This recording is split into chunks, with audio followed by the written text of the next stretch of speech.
Good morning to you. Welcome. It's me, Andy, and this is a video regarding housing benefit and the proposed changes in 2025. You are on UC, Universal Credit. Your rent is going to be included in the overall amount that you get, and whether they pay you first or whether they pay your landlord can be chosen, I believe. Now, if you are on traditional housing benefit, that is usually paid by the council, your local, your county council, and you apply to them, and then they obviously can either pay you or they pay your landlord.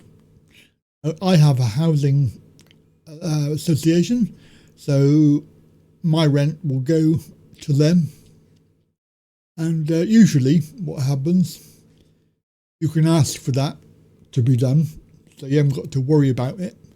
Obviously the housing association will take any sort of bedroom tax that you have to pay. I believe it's 14%, which is quite a lot for a spare bedroom, especially when they're not offering you any alternatives, so you cannot, there's no comparative places that you could go equal to what you've already got. I'm talking about myself here. There's no way that I would have everything I need in a smaller property, unless they actually found one for me which was suitable. I have ramps, I have grab bars. In my house, I have level, it's 1 story. I do have two bedrooms, but the point is it's a 2-bedroom bungalow, and most of the properties around here, and they're all in the same sort of category, they're all 2-bedroom. So there aren't any 1-bedroom. There's the only 1-bedroom places that we have nearby are in a flat. And you have to consider that I can't get my scooter in there, because there are multiple doors. You're on the ground floor. If you are on the ground floor, then obviously that would be another issue, because they do stairs, and generally I don't know of any property around here that has a lift. So you are immediately restricted to the ground floor. Now, I've been here 20 years.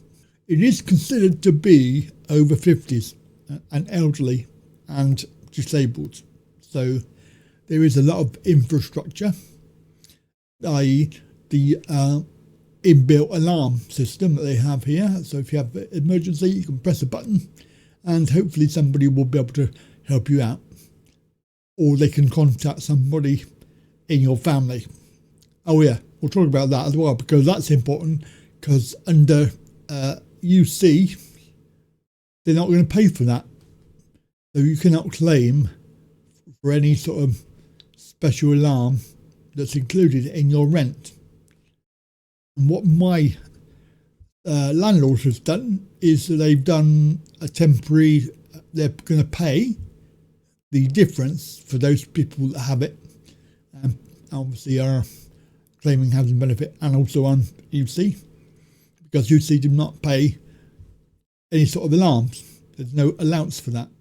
They'll pay for cleaning and lawn maintenance and things like that, and windows and cleaning windows.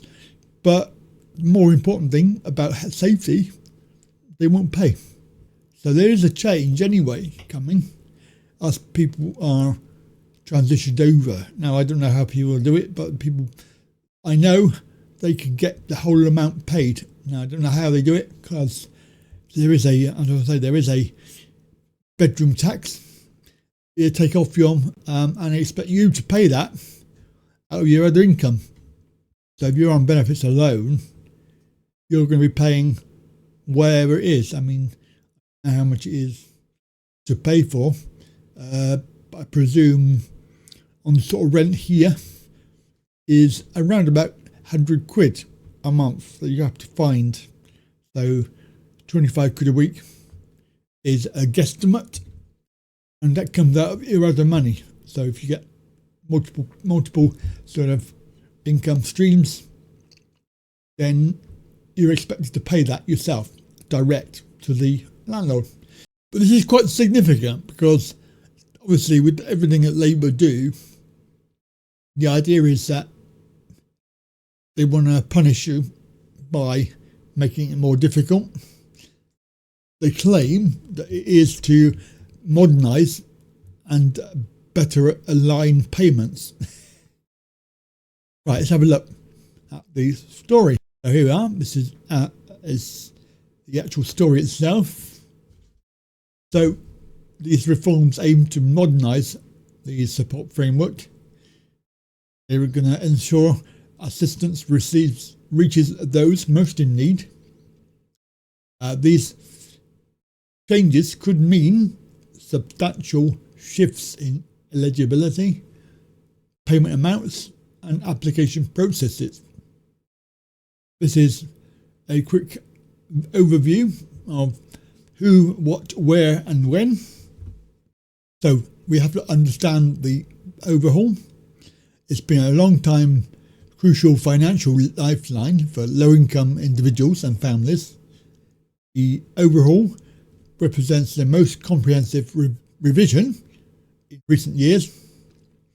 This is driven by rising rental costs, changing economic conditions, transition to UC, need to better align with local housing markets, and the government focus on employment-led welfare. DWP has designed these changes to create a more sustainable, targeted support system while addressing regional disparities in housing costs.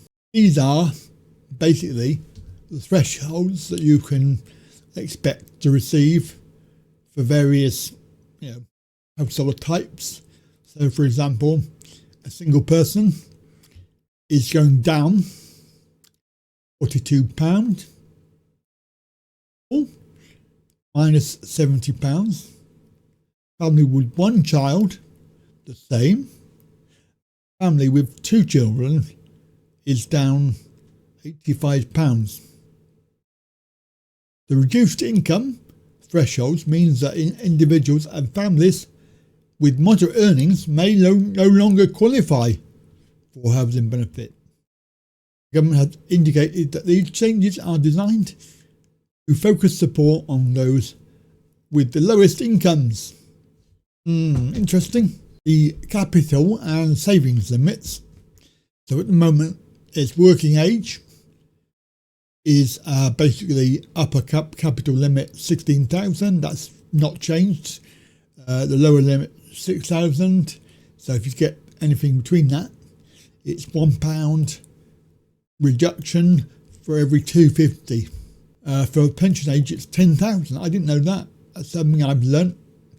And obviously the upper range 16,000, and claimants with capital exceeding 16,000 are not eligible for housing benefit, with the exception of those having pension credit. Employment requirements. So the 2025 reform, they're focusing on pushing you into work for working age claimants. So you have to be doing regular work search activities. You have to have minimum working hours and your skill development. So you have to be thinking about training programs that may be mandatory. Now there are some exemptions.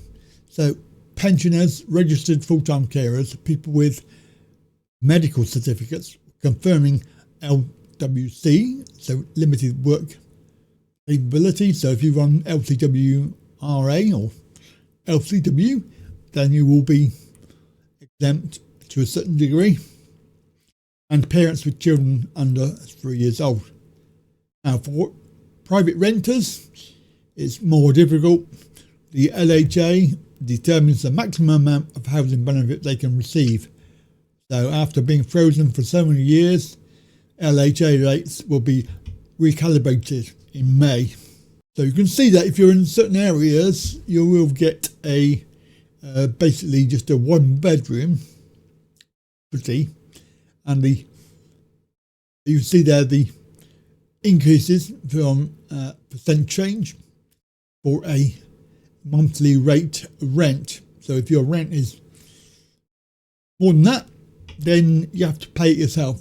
So it means that the housing benefit payments in high rent areas will increase more significantly, creating a more regionally balanced approach. The shared accommodation rates, SAR, will continue to be applied to most single claimants, and this is claimants between 25 and 34, exemptions with a history of homelessness, those leaving care up to the age of 25 has been increased, people with significant health conditions requiring private space. So those are the only exemptions. Many housing benefit claimants have been migrating, which includes the housing element. The revisions we have here: payment schedule, no change. Assessment period, monthly, no change. Rent contribution, variable based on income, but there is an increased minimum contribution. So that's what I do for reduce the help. Deduction cap, 25% has been reduced to 15. Benefit cap, 20,000 per year, 23 in London. Reduction in the deduction cap is particularly significant. It means that those repaying debts through their UC will have more money available for essentials, including rent. So they're going to roll out this gradually. You see here, this is going through to January next year, when it will be fully implemented. Now, claimants will receive notification at least 30 days before the changes, giving them a chance to adjust their budgets, which I don't see how they can if they are on minimum wage or whatever, and where they're going to find the extra money, I don't know. They do talk about there Scotland, Wales and Northern Ireland. Wales has announced transitional protection for vulnerable claimants. A good thing. So who is going to be most affected by this? Well, we have likely impact for low-income workers. It's mixed. Private renters, mostly positive. Social housing tenants, myself, minimal change.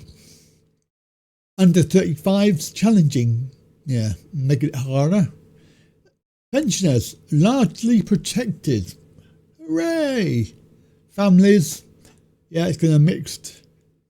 And basically, disabled claimants are protected. It's some of their ridiculous advice. So if you are a current claimant, and in order to prepare, you can, of course, review your finances. Well, that was pretty comprehensive, a pretty good little resource, and I will link it down below so you can go and have a look at those official resources and see if any of them are helpful for you. They're screwing the disabled, elderly and pensioned, aren't they? Anybody on low income. Oh well, back to the grindstone, earn some more money so I can pay my rent. That's it from me. Have a very good day, and I'll catch you next time. Bye for now.